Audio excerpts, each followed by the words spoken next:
Welcome, ladies.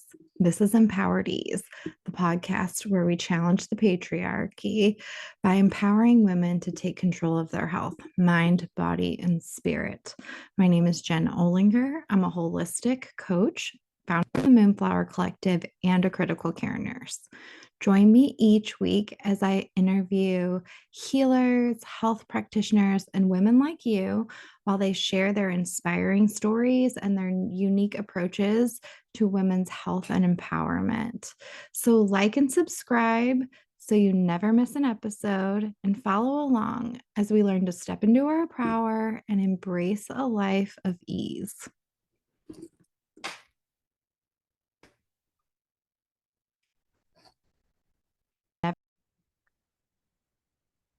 Hello and welcome to Enchanted Ease. Today, my guest is Terry Grahl, founder and CEO of Enchanted Makeovers. Hi, Terry. Hi, thank you, Jen, for having me. Oh, it's a pleasure. I'm so glad you're here. How are you doing I'm today? doing good.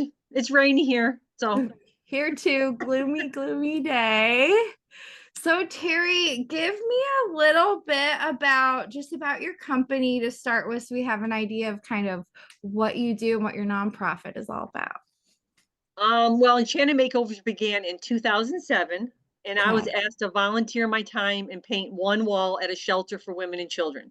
So I visited the shelter, and it was way beyond paint.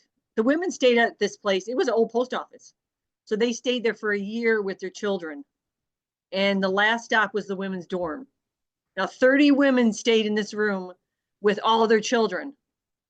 How big There was was this no farm? dividers. There was no privacy. Oh, wow. How So, big was it? it was enough room to fit the bunk beds and cribs, and that's it. That's about it. Okay. There was no space. Yeah. Yeah. So I remember when I went up the stairs, it was just chocolate, like brown paint that was donated, and they used it for everything. The Yeah. steps, the trim around the windows, the door. The door was metal because it was old post office. So you used both hands to get in the room. I remember pushing the door open, and there was everything was broken inside. Because I'm all about repurposing. If I can take it and repaint it and give it, bring it back to life, I will. It was prison beds that were donated. The bedspreads were from a nursing home. I asked where the dressers are. She said, well, we use boxes as the dressers. The walls had duct tape. The baby cribs had duct tape. Mm. And I remember taking before pictures because at that time I had a decorating business.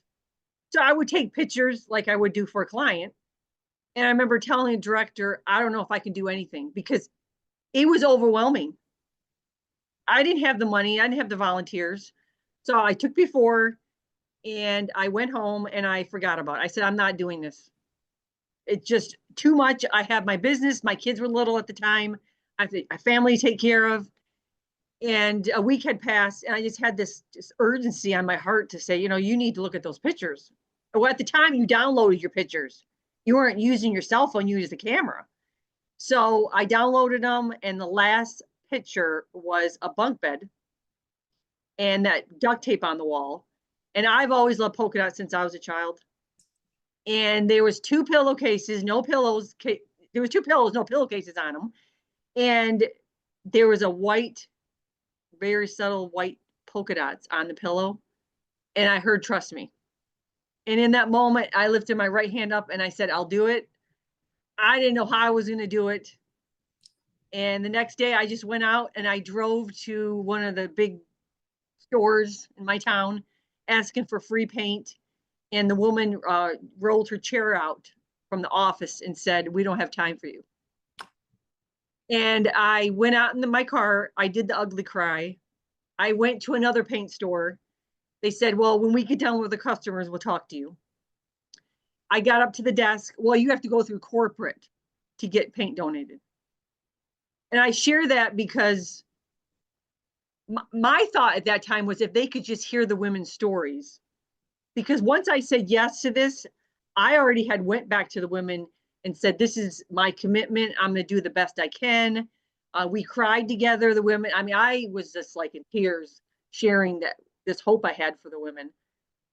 Them, the women crying with me it's like I felt like we all became children again and girls that were just all healing. So I felt like if someone could just listen to me, they would understand the importance of this project.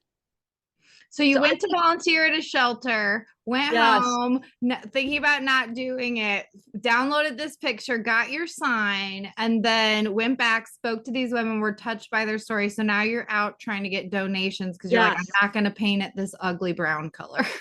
yes. Okay, I love It's this. gonna be what it's this simple is I wanted to give the women exactly what I would do for my clients. Yeah.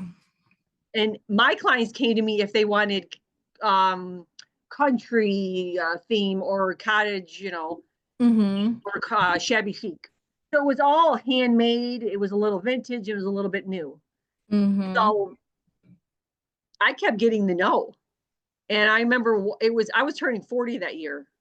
So I remember sending emails out the week before, and I sent out asking mattress companies, I need 30 mattresses.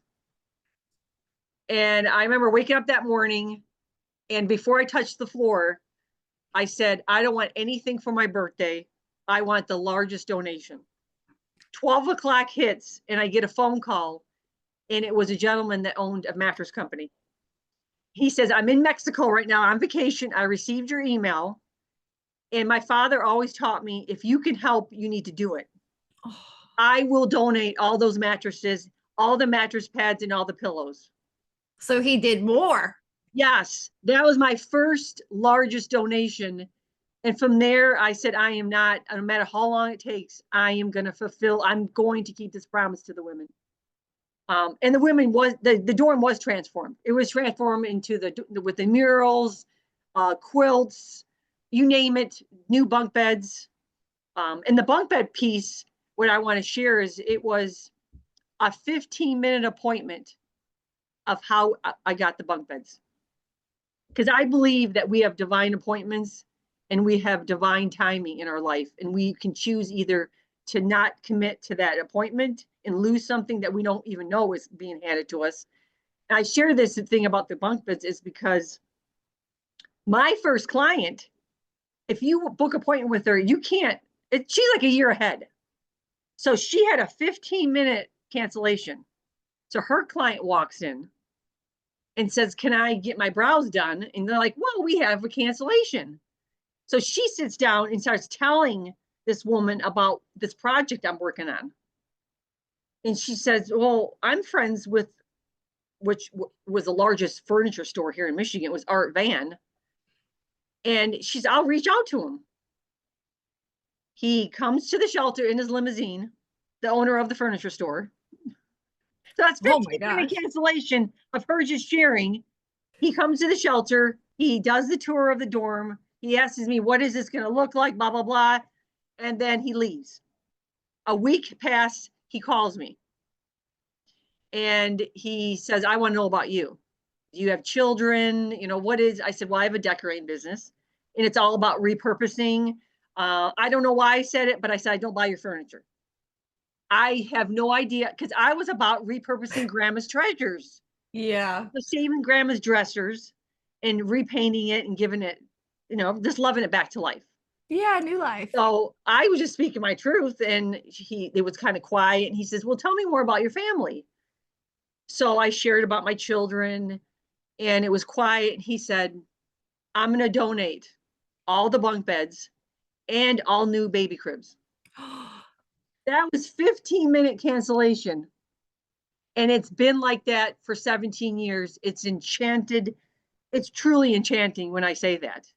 It's cancellations, it's divine appointments, it's just bumping into people that really, I know this so and so. That's how it's been for 17 years. Now I know you are nationally now, but where was that Yes. first shelter at? The first shelter was in Michigan. Oh, I love that. Where you're Yes. at. Oh, Yes. beautiful. So tell me what made you connect to these women's stories in a way that felt Well, at first, I didn't know.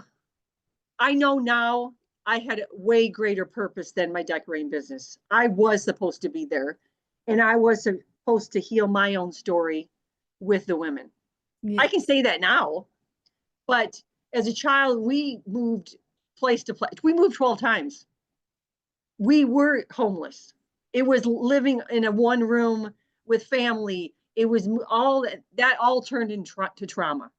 I can say that now as I'm obviously I became way stronger than I was 17 years ago. That's how I connected was the pain, the trauma.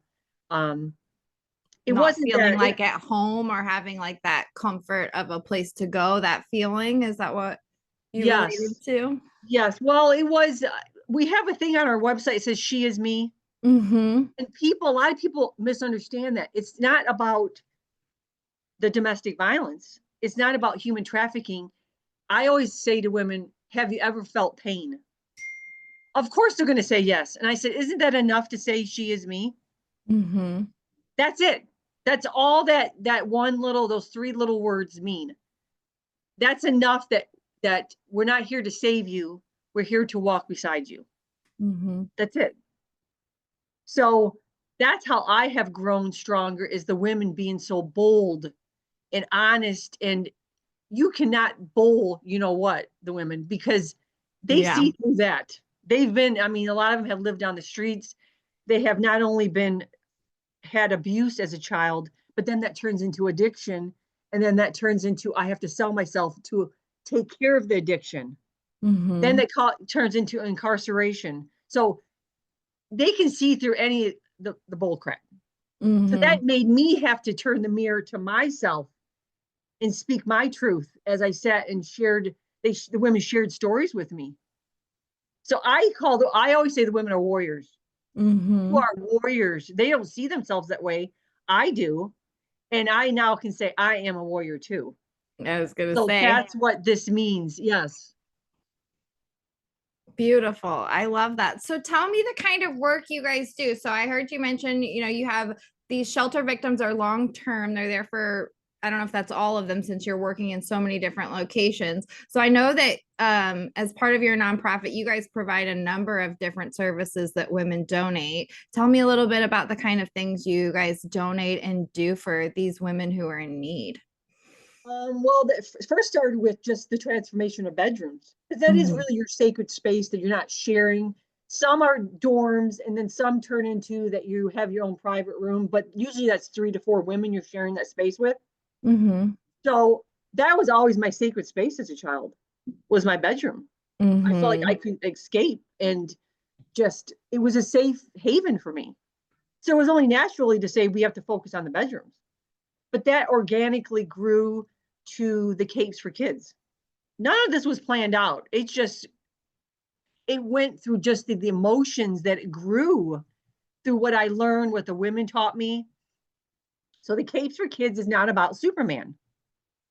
Because people always say, oh, well, we're going to do a superhero cape. No, that was just me watching the news one day, and a mother shared with her son to give it up. No one's going to come here and save us. She lived in Newark, New Jersey. Mm-hmm. And in that moment, I began to cry. But then I always share with people what are tears if there's no action. So the action was I saw her son as the superhero, but you can't give hope if you don't have it. So I don't judge the mother. She couldn't give that to her son. So Mm-hmm. I said, you know what? I'm going to go on social media and see if someone will make 25 capes. So I had a woman from North Carolina reach back, and she said, I'll make them. So she sent 25 capes. I went back to my local shelter to see if the children would, would they embrace it? Would they think it's silly? The children came to life. Mm. It was I laughing and twirling, and I'm like, in that moment of just how much joy was in the children's face, I knew that this had to be one of our programs. So we started that way. It just had. I never thought it would explode into PBS reached out, come and talk about this. Then it went into Hilton saying, can we make 10,000 capes? The Oh. Today Show featured it. I only shared that because what are tears if there's no action? Mm-hmm. I never thought it would be that. It was just enough of what can I do? And I share that with the people is just the simplest thing. You never know if it's going to blossom to that, but it doesn't have to be either. It was those 25 children impact that it made. One of the children that had the cape ended up, she obviously grew and she left the shelter, but she kept that cape, the mother told me, in her closet, and she used it as show and tell and telling her story in 6th grade, Oh my that cape. God. So it's beyond the fabric. It's way deeper than that. And you've been doing it long enough. Some of these children are adults now. I love Yes, it. yes, the way they're not even children anymore. So Yeah. that grew to the doll adoption because the dolls were so important to me as a child. I can Mm-hmm. say now when I took care of my doll, I was taking care of myself. Oh, I love that. I didn't even think And about I that, but know that's that now, beautiful. but Yeah. I mean, it was so much about how important it was that they were comfortable. Because I would worry at night before I went to bed, are their arms uncomfortable? Are their legs warm? I mean, I was that deep of a thinker as a little kid because I thought, well, if they're uncomfortable, I can't sleep. Oh, that So was so I thought, well, sweet. what if the children need to have dolls?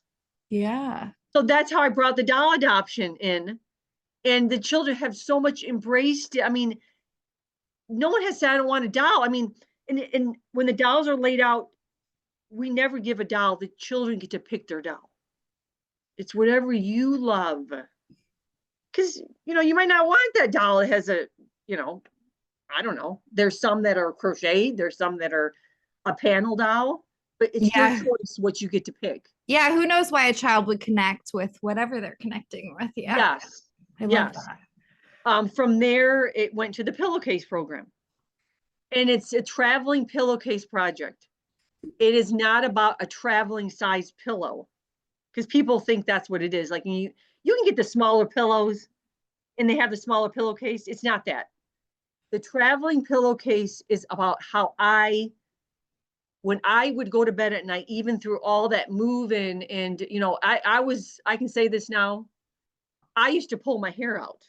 That was part of my thing of just I would pull my Yes. hair out, pull my eyelashes out. Um, I was very much of like that leg thing of twisting your legs. I Mm-hmm. was in shaking. I was always shaking. That was how I was coping. But I Mm-hmm. realized I had the Self-soothing. power of my mind to escape. So when I went to bed at night, I could travel. And that's why it's called the traveling pillowcase project. Is I want children to know that's a powerful coping skill. Is that even though you're in the shelter, you can go another place. So that's why it's called that. So It's what does that beyond one the look like? fabric. What does that project do?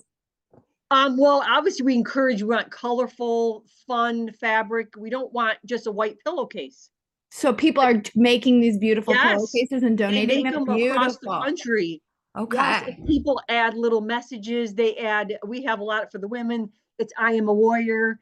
I am precious. I am loved. So we are big about how the power of words. Oh, affirmations. I love that. Yes, yes. I believe words can either uplift a life or destroy a life.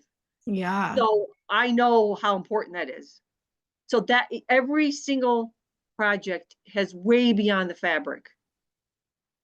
Beautiful. So now I know you're all over the country. So how does this, do you reach out to shelters? Did they reach out to you? Did communities reach out to you? How do you get involved in these different shelters and provide the services that women are providing to you? Some shelters have reached out, but we've also had another divine appointments. So we went to one just to see, is this, no, we've got to learn about that shelter. Mm-hmm. Are they good stewards of the donor's money? Are they going to fail in a year? There was one that looked like a good, like this, I think we're going to work with them. So we went and just did a tour. And then as we're leaving, the volunteer that was, showing us, giving us a tour, the director came out. She's like, "Oh, who are you?" I said, "Well, we're with Enchanted Makeovers. We're just kind of visiting to see if you're the next, one that we're going to work with." She said, "I have to tell you, I had a dream the night before. And my dream was that someone would come here and bring light and hope into our bedrooms." And I said, "There's our divine appointment. There's our, and Done. We're here. yes, that we're supposed to be here. That's how it's like a hit and miss with things. That's how it works. So people like, well, I didn't expect that. They want a different answer, but I can only speak my truth that this is how it works. Yeah. So, but we are moving into grassroots. We want to work with grassroots um, shelters or homes that are for women that are escaping human trafficking or domestic violence. And these are usually maybe one employee. So it's all volunteers because we know that's really right now, that's where we need to be. Um, they need us more than the ones that are really bringing in the millions Mm-hmm. because it's very easy to get paint and paint. We know it's beyond paint, but I think that's where we need to be now is to Mm-hmm. go to that woman that started that nonprofit that really could use our help. And supporting other Yes. grassroots nonprofits. Yes. Okay, I love that. So I know one thing we spoke about before that I thought was so powerful when we talked just briefly before this, but we talked about how like these women and children that spend this year there, that year is so powerful because they're coming out of this survival situation, and this year is, or however much time they spend there, they're really, it's like the first time they can relax and process some of what's happening. So it's a very intense time in an important time in their life where they don't have a lot to give at that point because they're coming out of this intense situation. So tell me a little bit about that and how that plays a role in a lot of these services. Well, we have the Sacred Sewing Room program, and that is we don't donate machines, we donate a sewing room. So you have to be willing to give up a space, and you have to be just really committed that when we set that room up, when we leave, that you continue to make sure volunteer instructors are coming in every week to teach, and that you reach out to your community to get more fabric. We get Mm-hmm. you started, and from there, we need you to commit to that you don't put those machines away in the closet. Because Mm-hmm. it takes a lot of work to pull, reach out to those corporations and companies that we've built relationships with. And they want that too. They don't want to fail that it's done in a year. So Mm-hmm. there's the first start, but that began with my mother. So my mother battles with depression. She always has. She still does. And I just remember as a kid, me, laying there on a Saturday morning watching cartoons and mom sewing. And you hear James Taylor, you hear Carly Simon playing in the background. Everything is good. But then there was also the time where the machine is off and the blinds are shut and there's no food on the table. But I choose to say, I'm going to focus on the light. And the Mm-hmm. light is the sacred sewing room. And each one we set up is, Mom, you are light. You are not that darkness that you battle here and there. So every room is kind of like my mom is sitting there, but it's another mother that's sitting in that chair. So Yeah. that's why we did it. My mother said that a sewing machine saved her life. And when she told me that, I said, we have to have a sewing room in shelters for women. Yeah, And no, that was they're all another, based around sewing. I love it. yes, yes, it's that whole therapeutic. You're learning a skill. You can take care of your family. But in that piece, we encourage the women to give back to their community. And Yeah. that is because my mother, even when we struggled, she was making those little pans of pizza, the sheets from the little Jiffy box. At that time, it was like 20 cents because it was in the 70s. And our job was to gather the kids in the neighborhood so she can make sure they had a meal on that Friday. And we were struggling. So that's why I encourage instructors, ask the women, will you be a part of your community? Because that's part of the healing. And we Mm-hmm. step out of ourselves too, even though we're struggling, we also are uplifting and standing next to someone else too. Yeah. It's And energizing to find to connect to yes, something with a little purpose too. You know, it like creates that energy sometimes and moves that stale whatever you're yes, in. yes. And sometimes I've said when we step away from yourself so no one gets hurt. Yeah. Right. Just take a and step and back, that has been check out. healing. Yeah. Yes. So we've had women that are making 250 pillowcases for the local hospital. They make dresses for girls in Africa. They make bibs for teen moms. Everything the women have made, they give away. because they have no money. So they're giving it to their friends, to their family.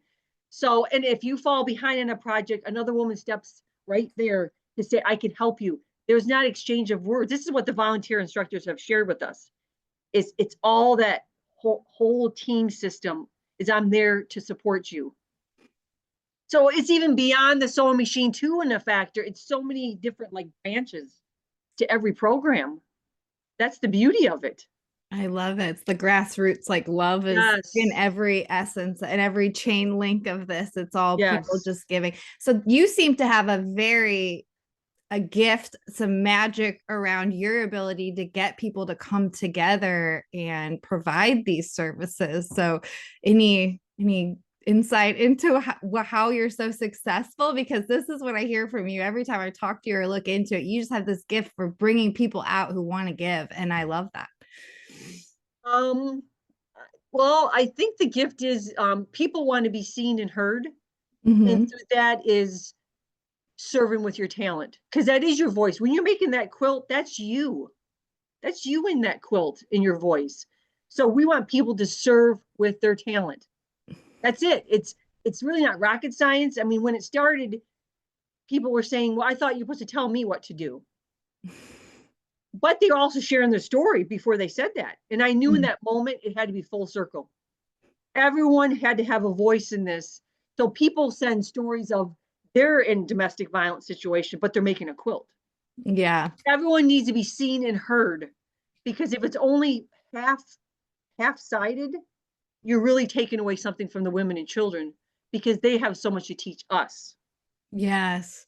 And I So, feel like there's so much power in people telling their stories for them and for the people receiving it. It's so powerful when people just talk. And it's a rarity nowadays that people sit down and take the time to listen, I feel like. oh, That's one of the reasons I absolutely. wanted to do this podcast, honestly. Oh, okay. Yeah. Yes, it's so true. One of the women at the shelter, at the time was 2008, and something came over me like I should share their stories, like on video. And I got permission. We got everyone signed a release form, and I said, "Now this is going to go to YouTube," and they were all good with it. I said, "You don't know the seed you're going to plant with your story."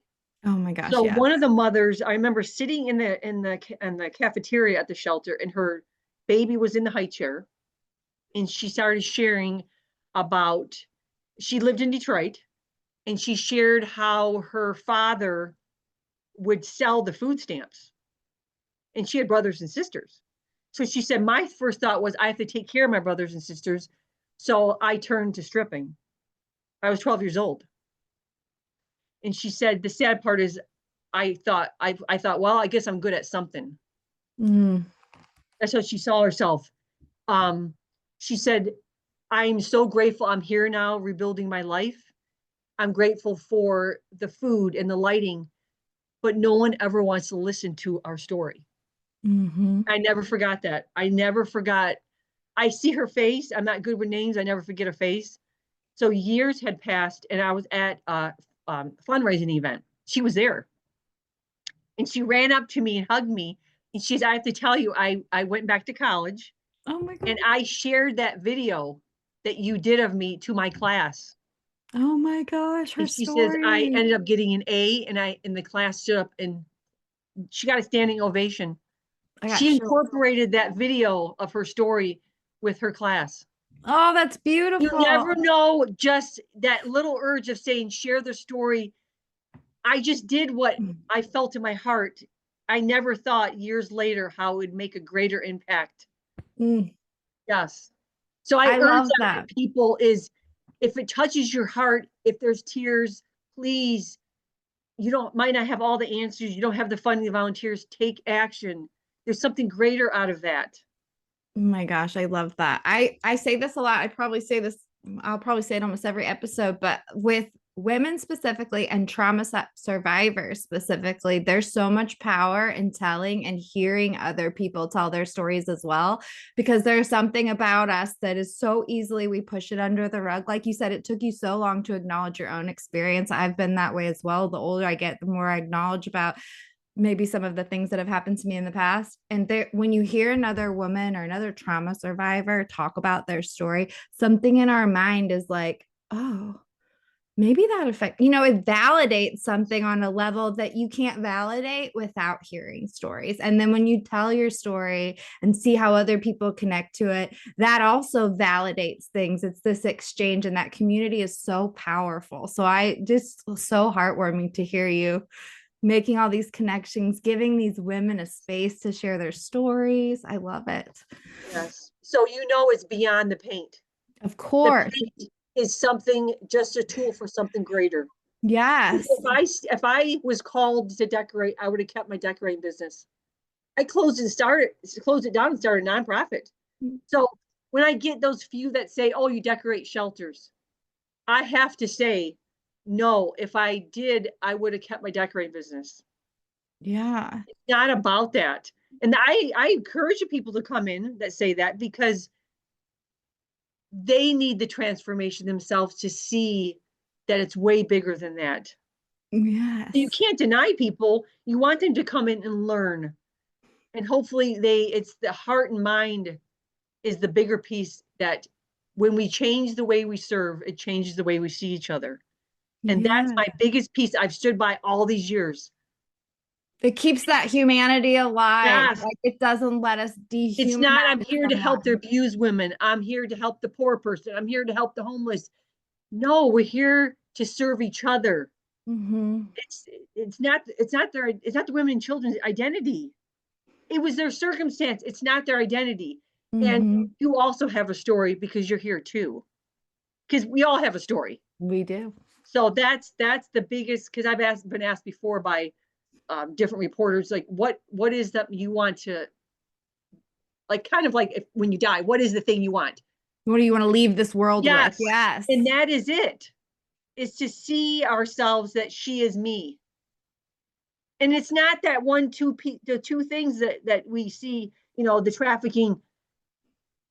It's the pain. It's Mm-hmm. that we all have a story. That's enough right there to say, let's walk beside each other. That's it. Right. We're all connected in that we feel love, and we're all connected that we experience Yes. suffering. And suffering is suffering, regardless of who you are, Yes. where you come That's from. it right there. Yes. Love that. So you've been doing this 17 years now, is that right? It's 17. 17 on December. In December, this past December, it was 17 years. So how do you, because my thing, like in my personal practice, I'm like a burnout and stress relief coach. This sounds like a lot of stress, a lot of Oh, deadlines, well, how do you manage stress in your personal life? I'd love to know, what are the things that keep you sane? I love music. Ooh, I love that. I love music. Prayer. Um, I love talking to my sister. So you have a good Um, support community around you that holds yeah, you my up? sister, my sister is a warrior herself. She's been with me by my side since day one, Oh, and she lives next door to me. I love that. So it's either talking through the window, because we're right next door to each other, and she always answers the phone. She's always there if I need her to go on a trip. My mom, obviously my COO, which is Ellen, she is not only the COO, but she's a dear friend to me.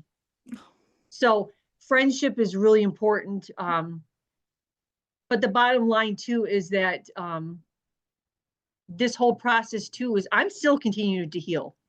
Mm-hmm. So just the women and how they taught me about integrity and honesty and truth and being yourself, that's enough too, that keeps me recharged to my battery. And I do need quiet time. I just watch a movie and just zone out. Mm-hmm. And it could be something just totally, like, I love historical pieces. Time period pieces. Yeah. Yes, yes, those. I love those because I just zone out. So that's kind of my time to, like, it's a kind of form of like a meditation. Yeah, for sure. So Yeah. that's how I do it. I love that. And crafts, right? Are you a crafty person yourself? Because Um, your business is I like I craft. am, but I have to. My thing is being a voice for other people to make it. Okay. But I love to find handmade treasures at flea markets and thrift stores, because they're one of a kind and they're not mass produced. And I feel like, oh my gosh, somebody just embroidered that pillow and I have to save it and I want to share someone else's love. So I'm big. If I'm going to go thrifting, I want to find something handmade. That's Oh, I my big love that. thing. I'm always Yes. getting the handmade pottery, like when there's any clay pottery that's been like thrown at a thrift store. I'm like, mine. I don't know what it is, but I Yes. love it. Yes. And I know what I find is I find the clay pots that the children made in school Oh, how and the cute. family donated it. I have Oh, some at the headquarters and it has like oh. the clay that goes in a circle. I have Mm-hmm. a pot and I'm like, oh, they didn't save it. So I have it here. I love it. There's something about like someone made this with their hands and it's just Yes. beautiful. I love it. And So, yeah, I think everything holds energy. yes, I So agreed. it's yes. So it's bringing that, and you got to be careful too. I understand, but I just feel this. That's why we're big about handmade. It's that love and positive energy that you're putting out, and you're giving that to someone else, and they feel that. You Mm-hmm. can't get that off a shelf at a store. It's Nope. not the same. No, I love them. So if people want to get involved or say a shelter wants to reach out to you or women hear this and they're like, I love to sew. I will do all of that. How do they get in contact with you? How do they get involved in this beautiful, all these beautiful things you're doing? Just email us. It's enchantedmakeovers@comcast.net. You can check out the website, enchantedmakeovers.org. Our phone number's on there to give us a call. Call us. If you want to share, be a messenger, you now, Jen, have become a messenger. And Yay. as you know, this Monday, February 3rd, Kelly Clarkson is featuring our mission. Woohoo. Um, yes, and I shared with Kelly, you now have become a messenger for the mission. So Yes, I love that's you this. now are Jen, a messenger for us. Oh, I'm proud to be, proud to be. I love it so much. So, is there anything you are planning for the future? Or are you just barreling ahead with all of that you've got going on? Is there any new projects to look for, or anything you're Um, searching for at the our moment that you'd like to put out there? well, I've written a children's book, so that will be announced this coming week. Look for it. Okay. Yes, yes. And the second book is already with the illustrator, and the manuscript for my third is already finished. Oh, I So love it's three children's books. It's all based on the pillowcase, the doll it. adoption, and the cakes for kids. And it's I all love it. animals in their journey of discovery with all three projects. Oh my gosh. I love Yes. it. I can't wait. So, and then we hope to have more sewing rooms this year. That's the next thing. So that's enough right now for me. It's like, Yeah, it's a lot. yeah, yeah. It's a lot. Oh, I love that. Well, thank you so much for coming. We'll put Oh, you're all these welcome. links in the show notes. Anything else you want to leave us with, Terry? Um, I don't know. I just hope that a lot of seeds are planted in people's hearts and they know that they're loved and they are precious and they do matter. Beautiful. I love that. Thank you so much for coming Oh, today. you're welcome. We are definitely going to have to do this again to learn more about what you're doing. And yeah, so really appreciate it. Oh, thank you, Jen. You are welcome.